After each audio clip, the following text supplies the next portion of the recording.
തെളിച്ചമേകാൻ പൊൻപുലർക്കാലം വെളിച്ചമാകും പോ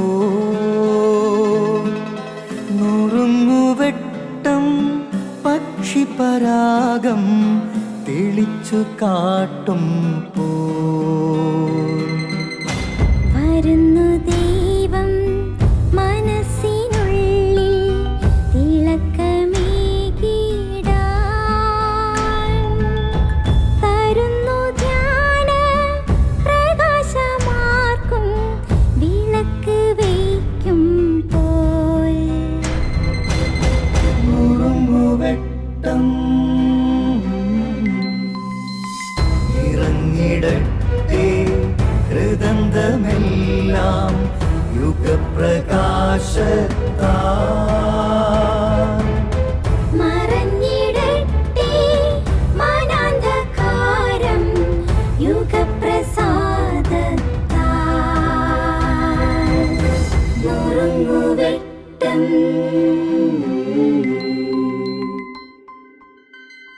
സ്നേഹമുള്ളവരെ, ഞാൻ തിയോളജി പഠിച്ചത് ഷില്ലോങ്ങിലുള്ള സേക്രഡ് ഹാർട്ട് തിയോളജിക്കൽ കോളേജിലാണ്. അവിടെ ഞങ്ങളോടൊപ്പം ഒത്തിരി പ്രായമുള്ളൊരു വൈദികനുണ്ടായിരുന്നു. അച്ഛൻ്റെ പേര് സിൽവാനോസ് നീ ലിങ്തോ. അച്ഛൻ വലിയൊരു മിഷണറി ആയിരുന്നു. ആ ഗോത്രത്തിൽപ്പെട്ട ആദ്യ വൈദികരിൽ ഒരാളായിരുന്നു അച്ഛൻ. അതുകൊണ്ട് തന്നെ ഖാസി ഗോത്രത്തിൻ്റെ ഇടയിൽ അച്ഛന് വലിയ ആരാധക വൃന്ദം ഉണ്ടായിരുന്നു.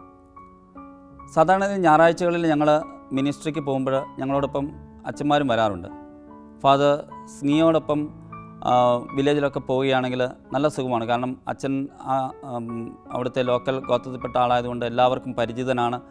ഒത്തിരി ഭക്ഷണവും കാര്യങ്ങളുമൊക്കെ അവർ കൊടുക്കുമായിരുന്നു. അവർ ഒത്തിരി സ്നേഹിക്കുമായിരുന്നു അച്ഛനെ.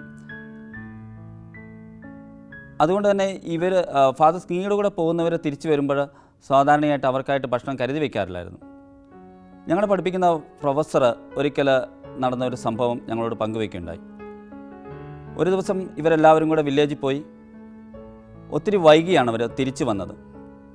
വളരെ ദൂരെയുള്ളൊരു വില്ലേജിൽ സിനിമ കാണിക്കാനായിട്ട് പ്രൊജക്ടറൊക്കെ ചുമന്നുകൊണ്ടാണ് അവർ പോയത്. ഇതെല്ലാം കഴിഞ്ഞ് തിരിച്ചു വന്ന് അന്ന് എന്തുകൊണ്ട് അവർക്ക് കാര്യമായ ഭക്ഷണമൊന്നും കിട്ടിയില്ല. തിരിച്ച് ഹൗസിലെത്തിക്കഴിഞ്ഞപ്പോഴത്തേക്കും റെഫക്ടറിയിൽ വന്ന് നോക്കുമ്പോൾ അവർക്കായിട്ട് ഭക്ഷണം കരുതിയിട്ടുമില്ല.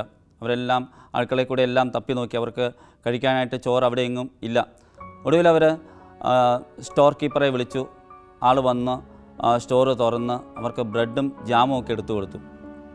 ഇവരതെല്ലാം എടുത്തുകൊണ്ട് കഴിക്കുന്നതിന് മുമ്പായിട്ട് ഫാദർ സ്നീക്ക് കൊടുക്കാനായിട്ട് ഫാദറിൻ്റെ അടുത്തോട്ട് ചെല്ലുകയാണ്. അച്ഛൻ്റെ അടുത്ത് ചെന്നിട്ട് ഇവർ ഇത് ബ്രെഡ് അച്ഛന് കൊടുക്കാനായിട്ട് തുടങ്ങുമ്പോൾ ചോദിച്ചു, അച്ഛന് ബ്രെഡ് വേണ്ടേ? അപ്പോൾ ചോദിച്ചു കഴിഞ്ഞ് അവർ നോക്കുമ്പോഴാണ് കാണുന്നത് അച്ഛൻ്റെ മുമ്പിൽ ഒരു പ്ലേറ്റിൽ ചോറിരിക്കുന്നു. അപ്പോൾ അച്ഛൻ്റെ മറുചോദ്യം ഇതാണ്, എനിക്കെന്തിനാണ് ബ്രെഡ്?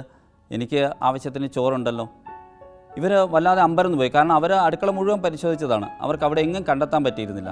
എന്നിട്ടും അച്ഛൻ ഇത് എവിടെ നിന്ന് കിട്ടി എന്നുള്ളതായിരുന്നു അവരുടെ ഏറ്റവും വലിയ സംശയം. എന്നാൽ അവർ ചോദിച്ചു, എവിടെ നിന്ന് അച്ഛൻ കിട്ടിയത്? അച്ഛൻ പറഞ്ഞു, നിങ്ങൾക്ക് വേണോ? വാ, എൻ്റെ കൂടെ വരൂ, ഞാൻ കാണിച്ചു തരാം. അച്ഛൻ ഇവരെ കൂട്ടിക്കൊണ്ട് അടുക്കളയിലേക്ക് പോവാണ്. അടുക്കളയിൽ ചെന്നിട്ട് ഒരു വലിയൊരു പാത്രം കാണിച്ചിട്ട് പറഞ്ഞു, ഇതാ ഇഷ്ടംപോലെ ഉണ്ട്, നിങ്ങൾ എടുത്തോ എന്ന് പറഞ്ഞ് കാണിച്ചു കൊടുത്തു. അത് പന്നിക്ക് കൊടുക്കാനായിട്ട് ബാക്കി വരുന്ന ഭക്ഷണങ്ങൾ ഇടുന്ന വേസ്റ്റ് പാത്രമായിരുന്നു.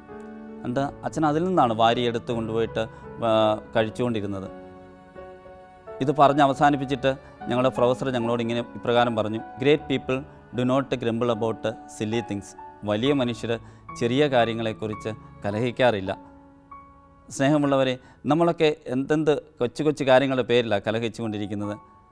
ചോറിനൽപ്പം ഉപ്പ് കൂടിയതിൻ്റെ പേരിൽ കലഹിക്കുന്നവർ, എരിവ് കൂടിയതിൻ്റെ പേരിൽ കലഹിക്കുന്നവർ, കുറഞ്ഞു പോയതിൻ്റെ പേരിൽ കലഹിക്കുന്നവർ, ദിവസങ്ങളെ സംസാരിക്കാതിരിക്കുന്നവർ.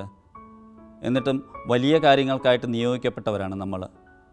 എന്നിട്ടും നമ്മൾ ഇതുപോലെയുള്ള കൊച്ചു കൊച്ചു കാര്യങ്ങളുടെ പേരിൽ കലഹിച്ചുകൊണ്ടേയിരിക്കുന്നു. നമ്മുടെ ജീവിതത്തിൻ്റെ ആനന്ദം നമ്മൾ തന്നെ കെടുത്തിക്കൊണ്ടേയിരിക്കുന്നു. നമുക്ക് തിരിച്ചു വരേണ്ടതുണ്ട്. യേശോയെപ്പോലെ സ്നേഹിക്കുന്നൊരു ഹൃദയത്തോടു കൂടി കൊച്ചു കൊച്ചു കാര്യങ്ങളൊക്കെ കണ്ടില്ലെന്ന് നടിക്കാനുള്ള വലിയ മനസ്സോടുകൂടി മുന്നോട്ട് നീങ്ങുവാനായിട്ട് സാധിക്കട്ടെ.